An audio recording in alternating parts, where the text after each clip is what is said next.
आणि यानंतर बीड प्रकरणातल्या टॉप 9 बातम्या बघूया।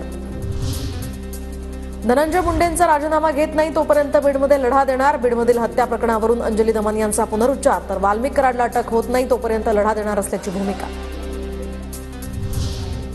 आरोपींवर कारवाई होत नसेल तर गृहमंत्री जबाबदार, गृहमंत्री कुणाला वाचवत आहेत? बीड हत्या प्रकरणावरून संजय राऊतांचा निशाणा, बीडचा बिहार झालाय, फडणवीसांनी बीडचा दहशतवाद मोडून काढावा, राऊत या प्रकरणी आक्रमक। सरपंच हत्येच्या घटनेची सीबीआय चौकशी करावी, खासदार बजरंग सोनवणेंची मागणी। कुणी सुटणार नाही, कठोर कारवाई करण्याची सरकारची आता भूमिका, चंद्रशेखर बावनकुळेंचं राऊतांच्या टीकेला उत्तर।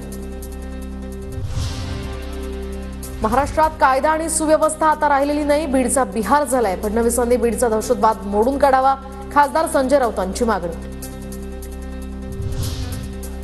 संजय राऊतांना लोक कंटाळली आहेत, त्यांनी सकाळचा भोंगा आता बंद करावा, रुपाली चाकणकरांची टीका, तर विरोधी पक्षांनी आत्मपरीक्षण करावं, मुंडेंच्या राजीनाम्याची मागणी करणाऱ्या राऊतांविरोधात चाकणकर आक्रमक।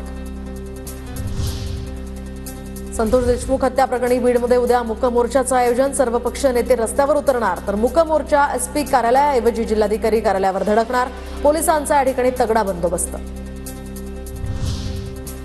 मंत्रीच गुन्हेगारांना संरक्षण देत असतील तर अशा घटना वाढतीलच, बीडमधील सरपंच हत्ये प्रकरणावरून आता वडेट्टीवारांचा सरकारवर निशाणा। बीड प्रकरणात कुणाचीही हयगय केली जाणार नाही असं फडणवीस म्हणाले होते। आता महाराष्ट्राची जनता काय कारवाई होते याची वाट बघतीये, फडणवीसांच्या भूमिकेवर काँग्रेस नेते सतेज पाटलांची भूमिका।